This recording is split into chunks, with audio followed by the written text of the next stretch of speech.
magaalada Boorame ee xarunta gobolka Nowdal waxaa maanta ka dhacay kulan loogu hadlayo dhanka caafimaadka waxaana kulankan ka soo qayb galay madax heer qaran iyo heer gobol oo ka tirsan wasaaradda caafimaadka ee Soomaaliland iyo hay'adaha caalamiga ee ka howlgala gudaha Soomaaliland waxaana kulankan loogu hadlayay balaarinta caafimaadka gobolkan waxaana ugu horeyn ka hadlay agaasimaha guud ee wasaaradda caafimaadka Soomaaliland Mudane Cabdi Axmed Nuur waxa uu falanqeeyay ujeedada kulankan iyo waxyaabaha loogu hadlayo isagoo hoosta ka xariiqay baahiyo kala duwan oo dhanka caafimaadka ah oo gobolkan Awdal iyo guud ahaan Soomaaliland xilligan ka jira mashruucaas oo ah xoojinta adeegyada caafimaadka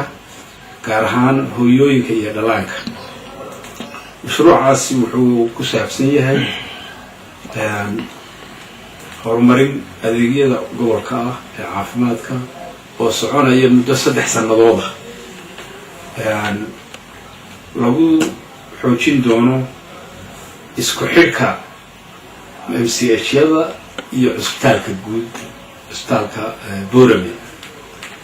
hab la yiraahdo referral system oo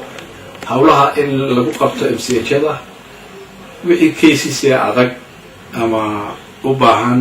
adeegyo kale oo dheeraadana in la keeno isbitaalka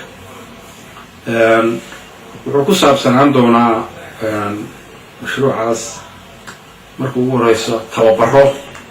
loo qabanayo shaqaalaha oo lagu hagaajinayo xirfadooda caafimaadka